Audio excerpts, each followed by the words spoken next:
I'm going to call the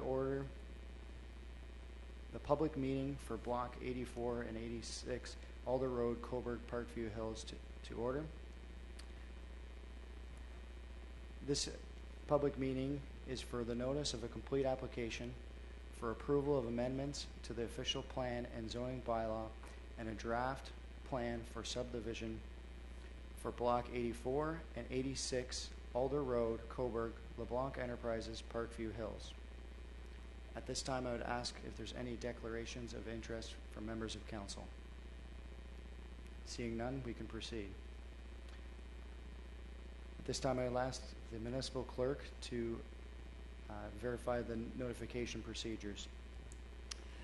Yes, Chair. We had notices published in the local newspaper. They were posted on the town's municipal website, and they were circulated to the neighboring property owners in accordance with the provisions of the Planning Act. Thank you. Now we will hear explanations of the draft plan of subdivision and proposed official plan and zoning bylaw amendments. We have Ruth Ferguson Altos, RFA Planning Consultants, and Al LeBlanc from LeBlanc Enterprises. Thank you very much, Mr. Chairman and members of council and staff and members of the public. My name is Ruth Ferguson Altos. I'm with RFA Planning Consultant, and I'm here on behalf of LeBlanc Enterprises. I'll provide a very brief overview of the development proposal.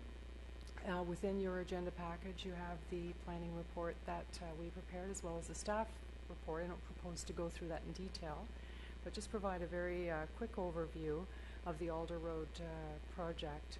And about a year ago, we met with the Municipal Development Review Team, and at that time, and actually in the previous years, have been exploring various options for the property that were predominantly for medium density housing projects.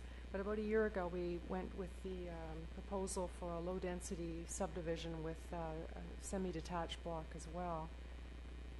And sorry, just a little bit quick on that. This block is a remaining block of the Parkview Hills subdivision outlined in blue at the north limit of Alder Road, and it faces Densmore Road and Highway 401 to the north.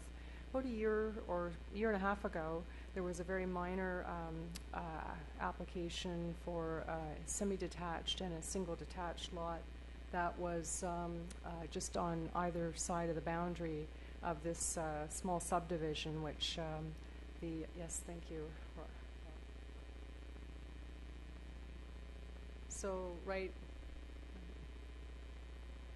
here, there was a application for this block and this single detached, and they were more of a housekeeping nature, dealing with some of the zoning issues in the area, and then the remainder of block 86 and 84, as I mentioned about a year ago, we went forward with the development concepts to review with staff for the balance of the lands.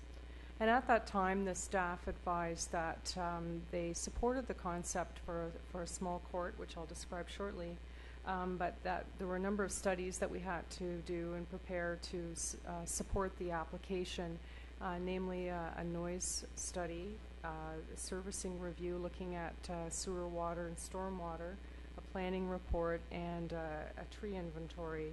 And these were submitted with the application. But as I'm sure many of you know, the surrounding land uses are predominantly lower density residential. There is a block of townhouses here on the south side of Alder Road, the semi-detached units which are being built. These are the condos, the white condo blocks here.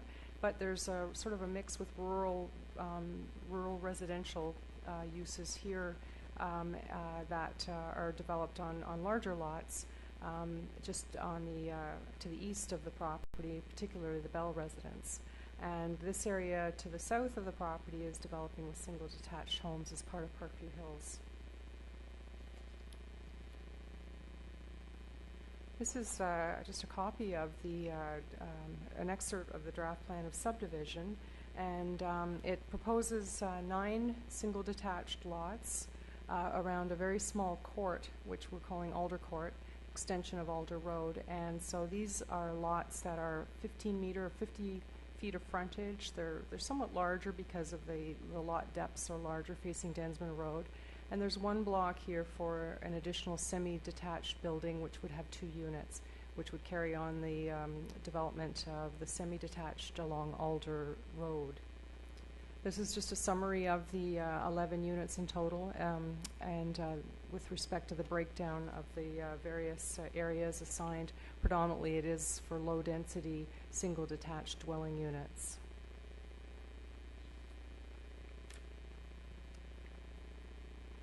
There was a noise study that was prepared by RWDI because of the noise impacts from the Highway 401 and the requirement to determine how best to mitigate the noise impacts from the highway. And as many of you know, I'm sure there's a noise barrier that ends just somewhere here. Unfortunately, doesn't extend along the 401 that's just recently been installed. So the RWDI, who have done other noise studies for LeBlanc Enterprises, were able to factor in the updated results of that noise barrier fencing and updated their noise measurements, and were then provided with the development plan. And working with them and with Al LeBlanc, we were looking at different options for the site in terms of mitigation of noise and avoiding unsightly and costly noise barrier fencing, which we did receive feedback from the municipal planning staff. They didn't want to see that constructed on the property. So through the arrangement of the units on the lots and meeting the requirements of the Ministry of the Environment and Climate Change for outdoor living areas, we actually have configured the buildings so that the buildings themselves will mitigate a lot of the noise of the outdoor amenity areas. And these are the areas where there's a requirement to have a minimum size of amenity area for each single detached dwelling unit. And then to arrange that so that it's shielded, in this case, by the actual single detached dwelling unit. And in the cases of lots 1 and 2, there's some very small noise barrier fencing that would be provided here, about 2.4 meters high. But they're very, very short, I think 4 meters in length in total. So by getting creative with the arrangement of the buildings on the site and having outdoor amenity areas that are shielded, conceptually, this is a development design that is supported by the Ministry of the Environment and by the town staff as a more creative way of dealing with noise mitigation. Now, within the buildings, the dwellings themselves, there's requirements, many of which are already covered by the Interior Building Code, for the standards of the windows that are installed for having central air conditioning in the units, as well as the type of construction of the doors and the masonry on the exterior. So through these techniques, which LeBlanc Enterprises already does provide in the single homes that they do build, these standards can be met for the interior noise mitigation. But for the outdoor amenity areas, there's additional step of providing a shielded area. And with the case of the semi-detached unit, these are shown as well along Alder Road. And the detailed design of the outdoor amenity areas would be subsequent to the draft approval, and would be a more detailed design would be reviewed by the town as we move through the final approval stage. I also wanted to mention that there's some issues with respect to the grading and drainage of the site and the desire to minimize the cut and fill. And there is an extent of limit of grading here that's shown on the drawing, essentially so that we're not having to fill this area and that we're able to preserve the existing vegetation. And the vegetation in this area is intended to be protected, and that was identified by the Pressman tree study. As well, there'll be additional vegetation plantings proposed along the boundary here between the Bell residence and the Bell property and lots 1, 2, and 3. So this area here will be enhanced vegetation plantings, and in this area we will preserve all of that existing vegetation and minimize any effects of grading on the property. The rest of this development site plan shows the principal feature here was to show the protection of the vegetation and how noise was going to be mitigated in the outdoor areas. But it also shows the extent of the the small cul-de-sac as it comes in to service the 9 lots, as well as street tree planting, positioning of driveways, and the front porch areas, and how it connects to Alder Road. I also wanted to mention, in terms of the site servicing, that this property was factored when DM Wills did all of their work to design the servicing for Parkview Hills. So in terms of water, sewer, and storm sewer, everything had already, all of those design plans had factored in this property. So it's a very, it's a readily available service property. There's no additional requirement to extend services in the area or to oversize any of the stormwater management. This is just taken from DM Will's preliminary grading plan, and I realize there's a lot of detail here, but again shows a lot of how the drainage is going to predominantly drain towards the cul-de-sac, and that's basically showing all of these arrows here. Will drain down into the storm sewers, and this is the area that's intended to be protected. This is the limit of the grading here, and the areas of trees to be protected. The reason for the official plan amendment for this property is because the official plan for the municipal, the 2010 official plan has not yet been approved by the Ministry of Municipal Affairs, and this land was actually designated high-density residential in the 2010 official plan, but that plan has been subject to appeal and is not yet approved. So there's no land use designation assigned to this property, and so as a result of that, with these applications, we've made an application for official plan amendment. It seems counterintuitive to designated high-density residential, but that's consistent with the surrounding land use designations. Even though we're proposing a much lower density project, low-density residential is also permitted within this land use designation. So you can see that it just has to do with where the boundary was of the previous municipal boundary. This land, the bulk of the property is in fact not designated in the current approved official plan. And this is the zoning sketch, essentially to zone the 9 lots into the R215 zone. And this is a zone category that allows single detached dwellings, but also limits those dwellings to single stories. And that was consistent with the previous rezoning that was done for this property, and concern from the Bells is just to restrict the height of the single detached dwellings, and Alder has agreed to construct bungalows in this area so that to not create undue impacts on the Bells. And then this R4 is to reflect where the single detached dwelling is going to be built.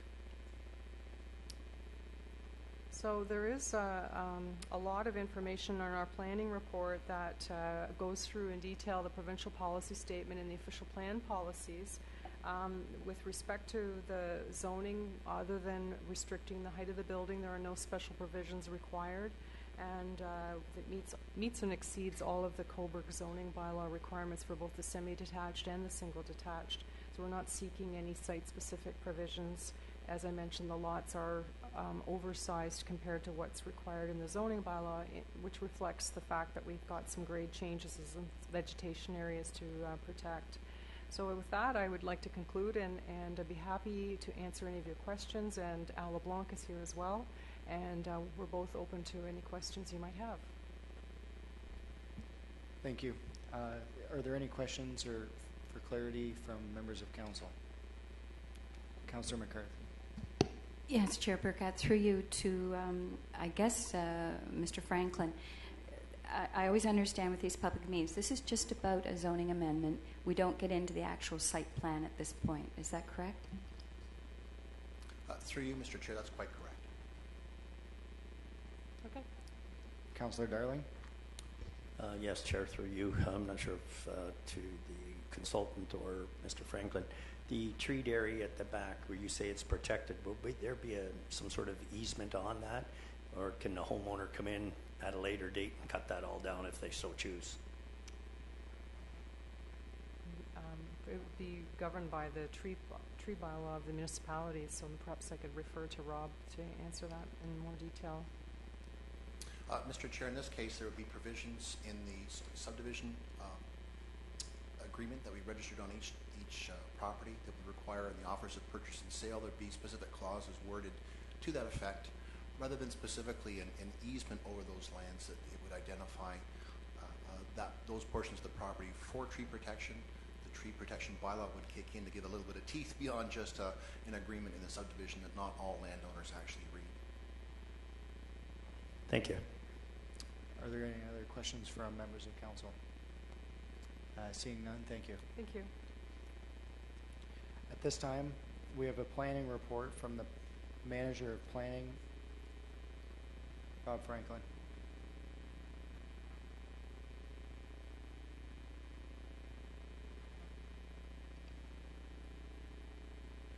Thank you, Mr. Chair. In this instance, the planning report presented goes through quite an extensive amount of detail, and planning staff basically went back to basics to look from the provincial policy statements, from the county official plan, the Places to Grow Act, and the growth plan, the county growth plan, and the existing Coburg official plan to compare those policies and what's being presented. The planning report shows that this project is compatible with all of those various plans, and planning staff concur with all of that assessment.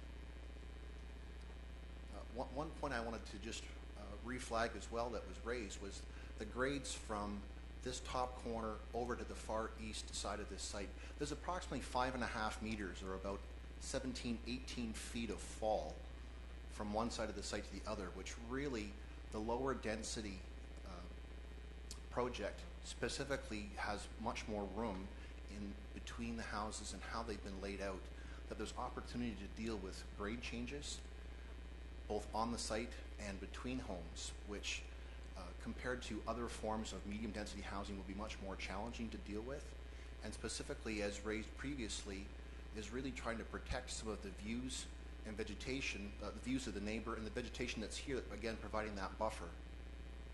With higher density housing forms adjacent to it, the fourplex white pods, the semi-detached homes here on Alder and on Alder here, and the townhouse block on the south side of Alder, it could have supported something larger, but we feel that this does make a good gradual stepping down of density from where it's higher to a bit more medium into this low density before you get to the rural landscape on currently Coburg's fringe, knowing in the fullness of time that this will change as development happens much further to the east.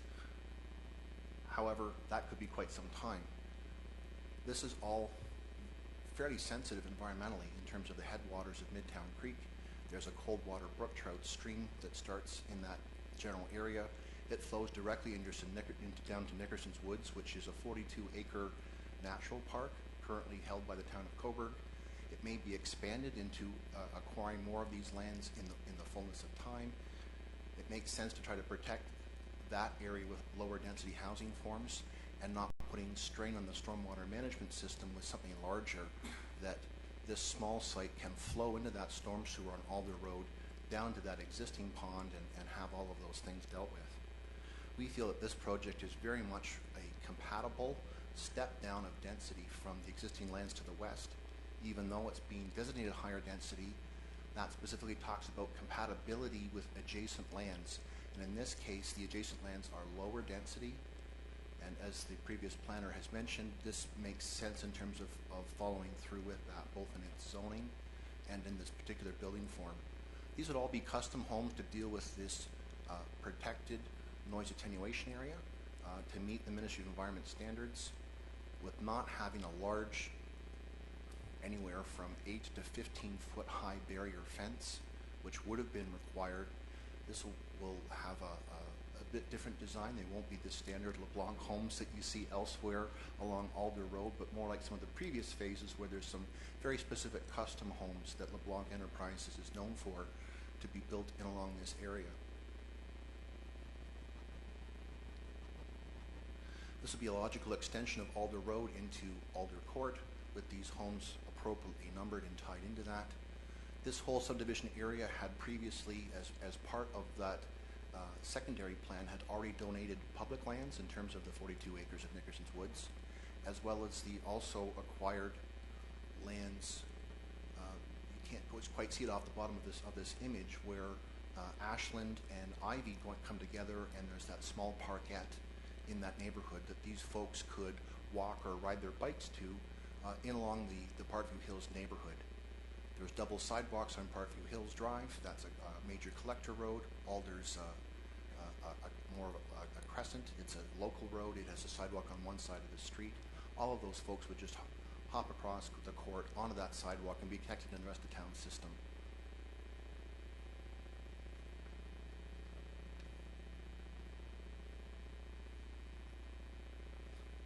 We feel again that this is very compatible, ties into the rest of this neighborhood, and meets a lot of the concerns that were previously raised by a neighbor. The R415 zone specifically for this lot, as identified by the planner, is for one story facing Alder Road. It would likely be walkout given these grade changes, but that way these folks aren't looking at a 2, 3, or 4 story rise of the building right outside their side window. Again, working with the developer, they found that that's acceptable and are willing to have that restriction placed on this site, that they would be one-story homes, along with that protected area of landscaping. It's been a great negotiated process. With that, Mr. Chair, I'd be happy to answer any questions.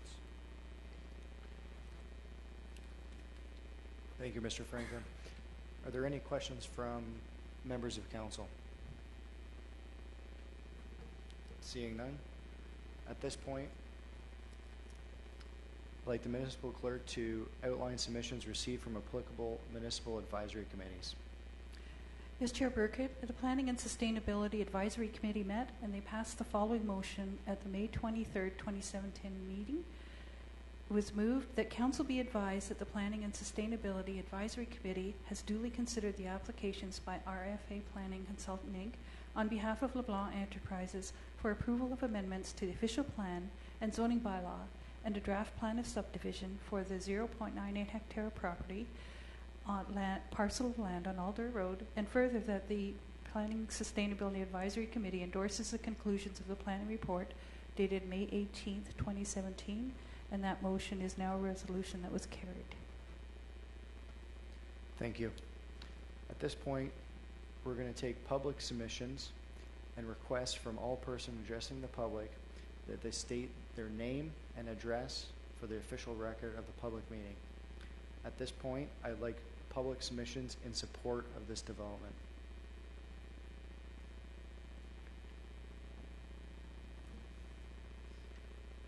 My name is Stephen Head.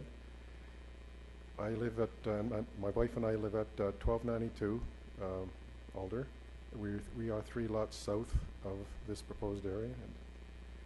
I was exposed to this proposal about 2 weeks ago in the planning department, and I've had time to consider it.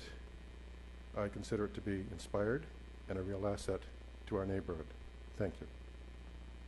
Thank you for that. Are there any other public submissions in support? Hello, my name is Colleen Bell, and I live at 8817 Danforth Road East, the Bell property. I would just like to say that my husband and I do support this plan. We appreciate very much town planning, and Al, thank you. It's been a long and scrappy process, but I don't think that we could come up with a better deal with trees, low density. So we're good. Thank you very much. Thank you for that. Any other public submissions in support? Okay. Seeing none. Any public submissions in opposition? Seeing none. Are there any written comments, submissions received by the clerk as printing of the agenda?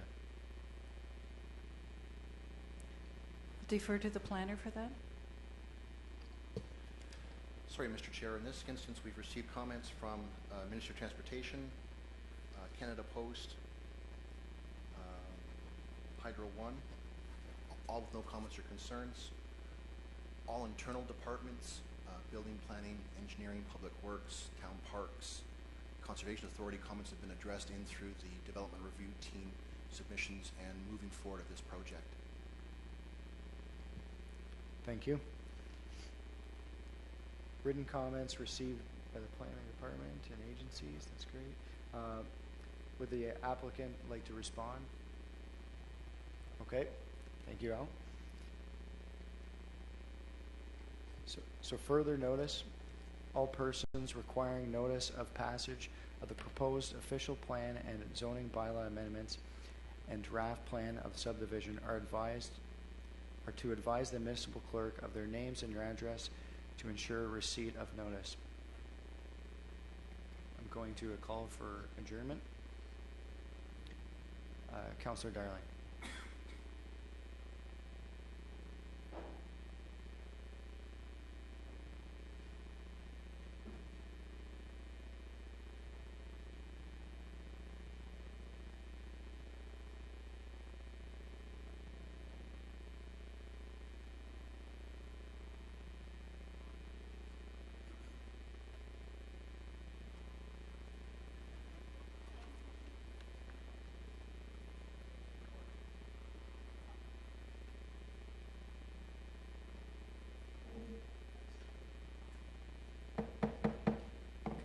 Calling the Committee of the Whole meeting for May the 29th, 2017 to order. And I'm just opening the meeting so that we can have a motion to go into closed session. Deputy Mayor Henderson. Thank you, Worship. The council meeting closed session at 6:30 p.m. in advance of the regular council meeting in accordance with Section 239 of the Municipal Act SO 2001 regarding advice that is subject to solicitor-client privilege